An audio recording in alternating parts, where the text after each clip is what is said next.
Hello dear student, welcome to the lecture. This is our third lecture of basic physical chemistry.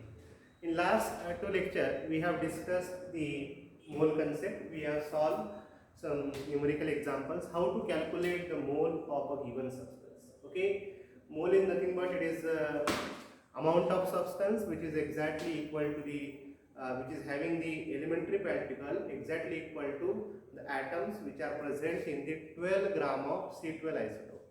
मतलब किसी भी substance की इतनी quantity जितने कितने एटम्स हो, जितने एटम्स कार्बन के 12 ग्राम आइसोटोप में होते हैं। मतलब एक जैसे मान लो हमारे पास बैलेंस है 2 पैन बैलेंस है, पैन के एक साइड में क्या रखा, कार्बन 12 ग्राम रखा है ना, 12 gram carbon atom 12 gram carbon लिया यहाँ पर, और ये इस साइड में क्या लिया, इस साइड में क्या लिया, हमारा सब्सटेंस।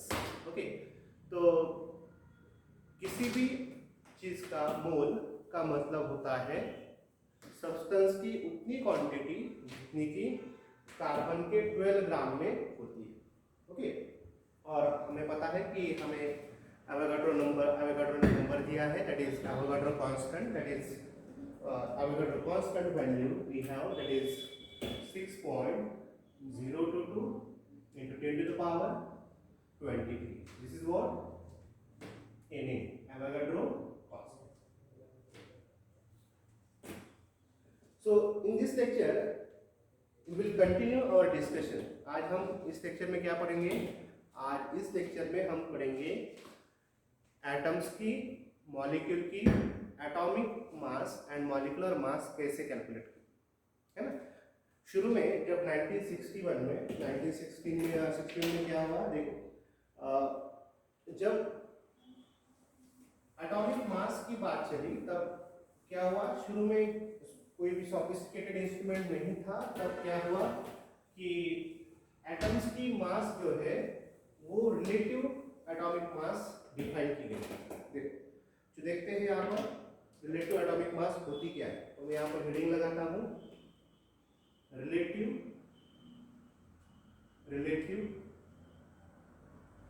ओके, यहाँ पर मैं जनरल रीडिंग लिखता हूँ, बाद में मैं लिखूंगा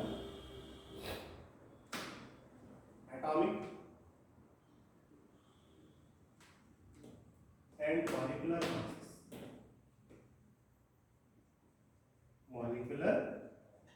masses, atomic and molecular mass. देखो हमारा चैप्टर चल रहा है बेसिक फिजिकल केमिस्ट्री, उसमें हमने पहले मोल कंसेप्ट पढ़ी है, अब हम पढ़ रहे हैं एटॉमिक एंड मॉलिक्यूलर मासेस। किसी भी एटम की मास कैसे डिफाइन करें, है ना। एटम तो बहुत छोटा होता है ना, तो उसका मास भी बहुत छोटा होगा, है ना। तो इतना छोटा यूनिट कैसे डेवलप करें, है ना। तो उसी कंटिन्यूएशन में हमने जब पढ़ा मोल कंसेप्ट भी इसी तरह से इवॉल्व हुई। अब एटॉमिक मास बताने के लिए ओके एक तरीका इस्तेमाल किया गया। साइंटिस्ट लोगों ने क्या किया, देखो साइंटिस्ट लोगों ने यहाँ पर एक स्टैंडर्ड एटम डिफाइन किया, स्टैंडर्ड एटम,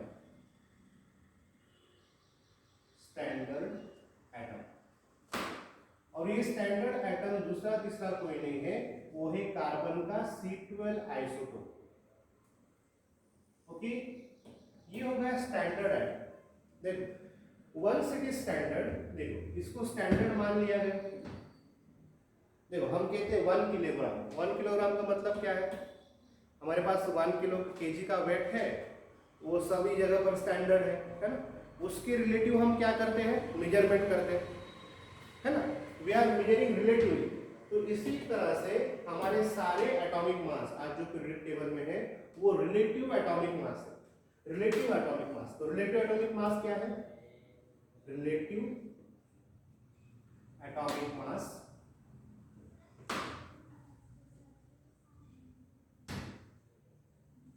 रिलेटिव एटॉमिक मास क्या है, देखो यहाँ पर मेरे पास जैसे मान लो यहाँ पर मैंने क्या किया, मेरे पास 2 पैन बैलेंस है यहाँ पर, ओके।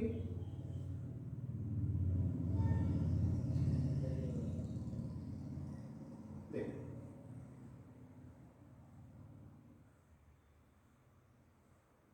सब लोगों को बैलेंस पता है, ये हमारा बैलेंस है। जब बैलेंस दोनों पैन में, pan A pan B, okay, pan A and pan B में जब सेम वेट होगा तब बैलेंस हॉराइजन पर इक्वल होगा, है ना।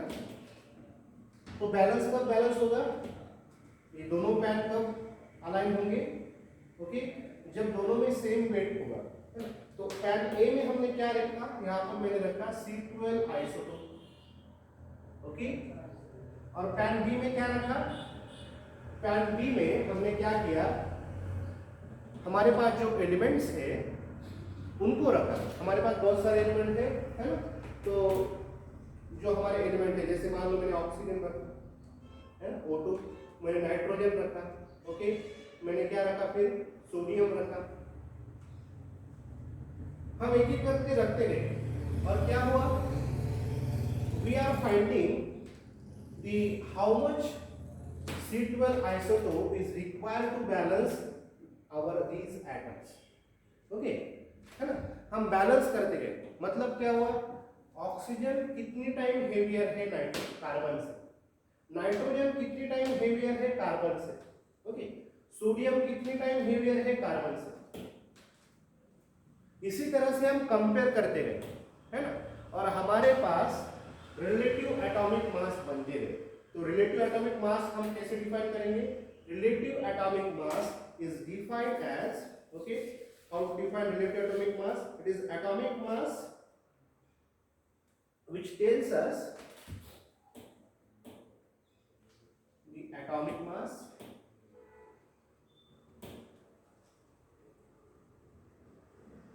which tells us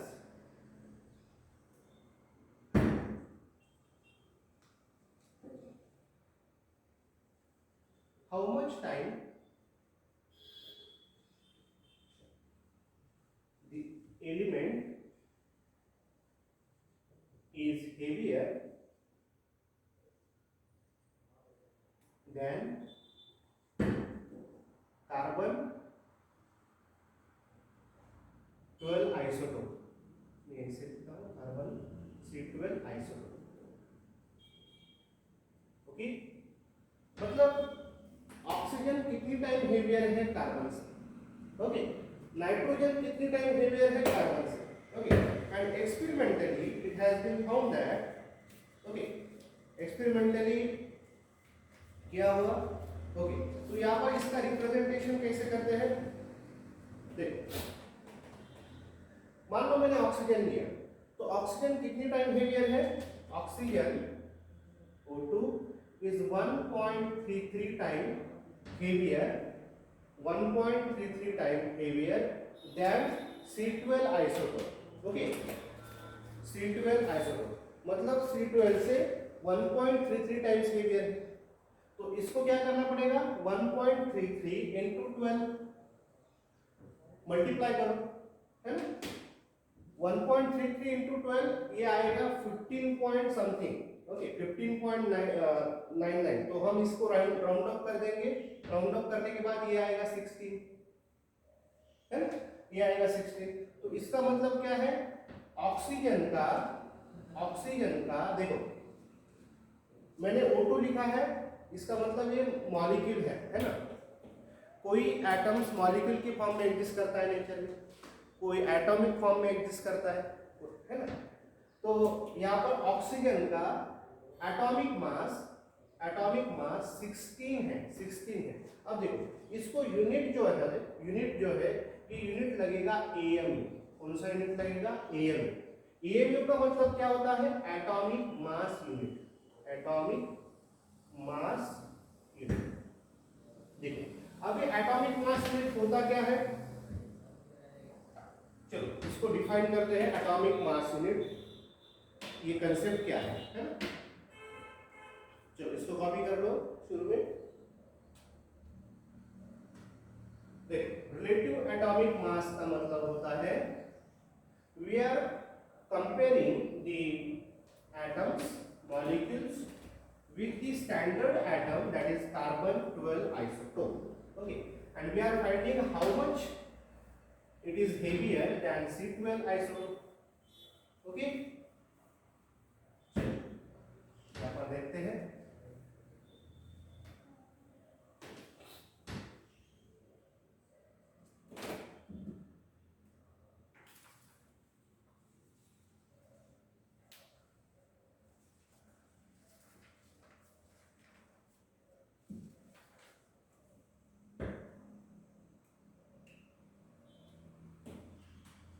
atomic mass unit,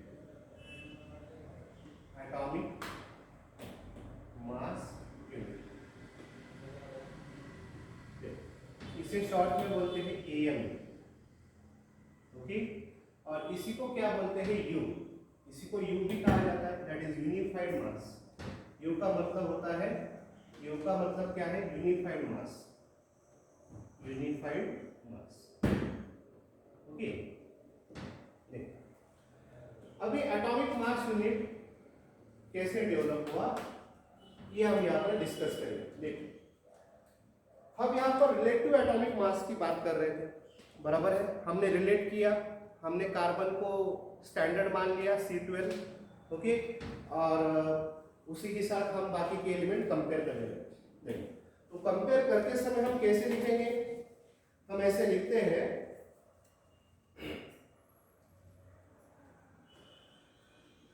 mass of, और यहां पर मैं ऐसे लिख सकता हूं,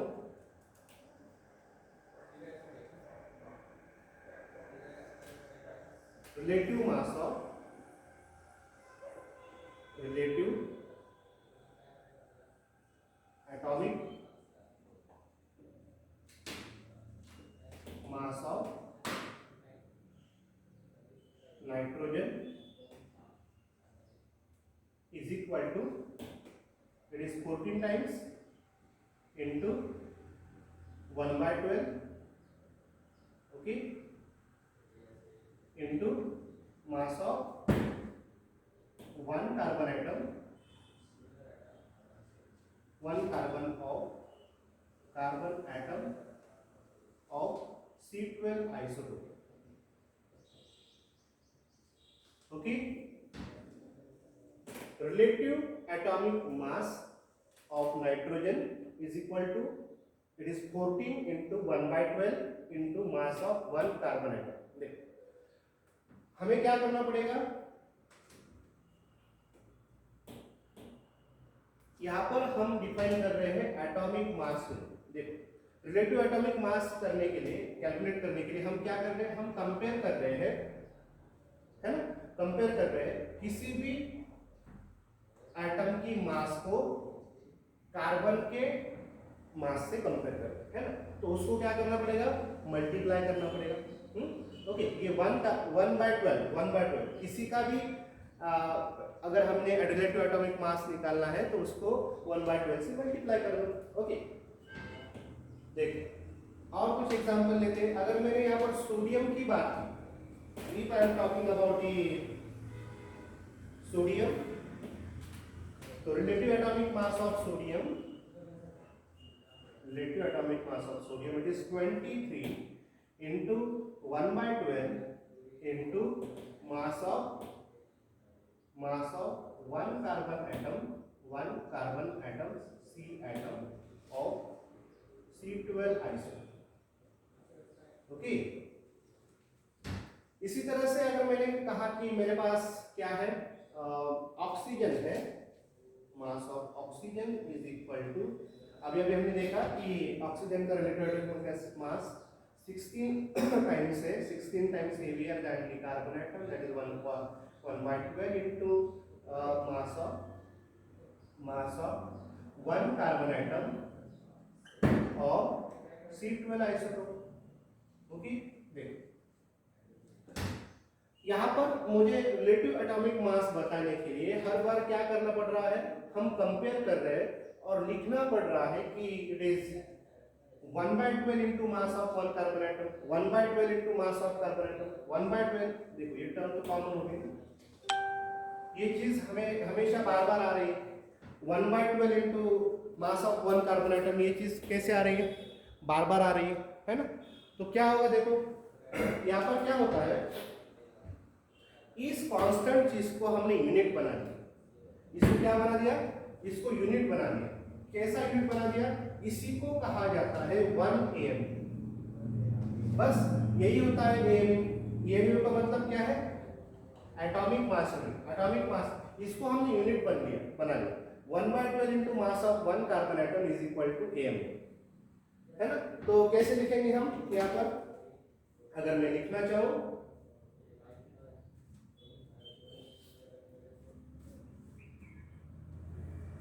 यहाँ पर इसको हटाकर इसकी जगह पर क्या लिख सकते हैं? हम AMU लिख सकते हैं। चलो यहाँ पर लिखते हैं। तो relative atomic mass of nitrogen is equal to 16। 1/12 की जगह पर क्या लिखेंगे? AMU लिखेंगे, बराबर है। सोडियम का रिलेटिव एटॉमिक मास कितना है? It is 23। 1/12 into mass of 1 carbon atom, उसकी जगह पर क्या लिखेंगे? AMU लिखेंगे, है ना। ऑक्सीजन के लिए क्या लिखेंगे? ऑक्सीजन है, O2 है, इसका रिलेटिव एटॉमिक मास 16 AMU। ओके, देखो अब तक यहाँ पर हमने कंपेयर किया, है ना। तो यहाँ तक पता नहीं था कि कार्बन के एक एटम का मास कितना है ना। कार्बन के एक एटम का मास कितना होता है? कार्बन की एक एटम की मास कितनी है, उसको फाइंड आउट करने के लिए बाद में मास स्पेक्ट्रोफोटोमीटर जब इवॉल्व हुआ, डेवलप हुआ, तब हमें एग्जैक्टली पता चला कि कार्बन के एक एटम का मास कितना होता है ना। चलो देखते हैं यहाँ पर। Practically it has been found that, अब तो हमें पता है कि कार्बन की मास ऑफ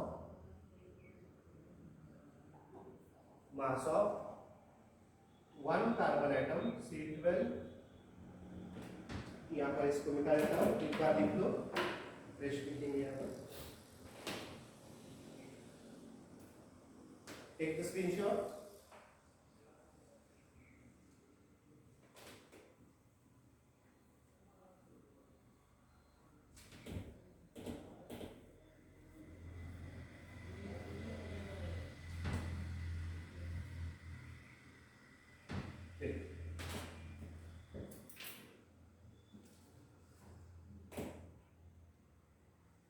यहाँ पर हमने AMU को डिफाइन किया। 1 AMU is equal to how much? 1 AMU is equal to 1/12 into mass of 1 carbon atom, 1 carbon 12 C12 atom. Okay, ऐसे डिफाइन कर लिया। देखो अब हमें मास तो पता नहीं, कार्बन की एक एटम की मास कितनी है, एक एटम की मास कितनी है, ये शुरू में पता नहीं था। लेकिन जब मास स्पेक्ट्रोफोटोमीटर की डेवलपमेंट हुई, जो एग्जैक्ट मास हमें बताता है इंस्ट्रूमेंट, तब हमें पता चला कि मास ऑफ, यहाँ पर लिखता हूँ, मास ऑफ 1 कार्बन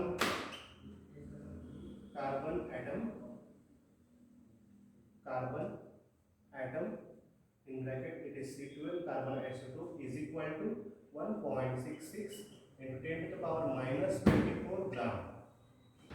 ओके, तो कार्बन की एक एटम की मास कितनी होती है? कार्बन एक एटम की मास है 1.66,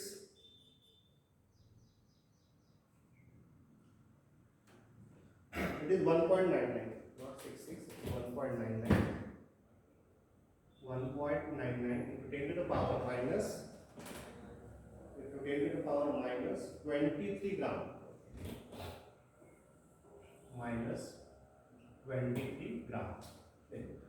mass of one carbon atom it is 1.99 into 10 to the power minus 23 gram. Carbon की एक एटम की मास इतनी होती है। अगर कार्बन की एक एटम की मास इतनी है तो यहाँ पर हमने मल्टीप्लाई करना है ना, 1/12 इंटू 1.9 में। तो कैसे करेंगे? यहाँ पर 1 AMU इज इक्वल टू, यहाँ पर वैल्यू रख दो, 1 AMU इज इक्वल टू एक कार्बन एटम की मास कितनी होगी? ये 1 इंटू ये क्या आएगा 1.99, डायरेक्टली लिख देता हूँ 1.99 into 10 to the power minus 23 divided by 12। Okay, divided by क्या करना पड़ेगा 12। तो देखो अगर आप इसको डिवाइड कर दोगे 12 से तो जो वैल्यू बनेगी वो आएगी यहाँ पर 1.66 into 10 to the power minus 24। Okay, ये वैल्यू यहाँ पर बन जाएगी। अब देखो यहाँ पर ये क्या है, ये ग्राम में वैल्यू है, ये किसमें ग्राम में। अगर ये ग्राम में है तो ये भी क्या आएगा ग्राम में।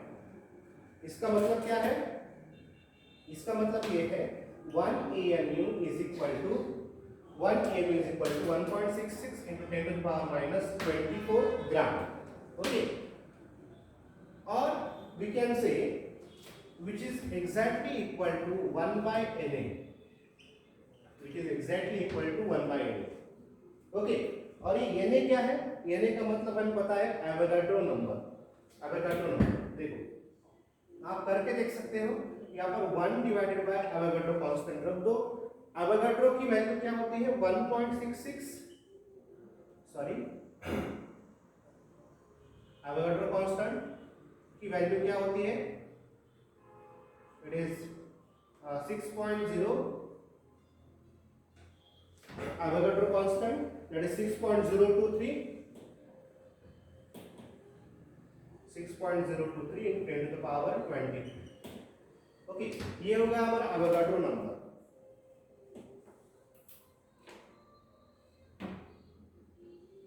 देखो अगर आप 1 divided by 6.023 into 10 to the power 23 करोगे तो भी आप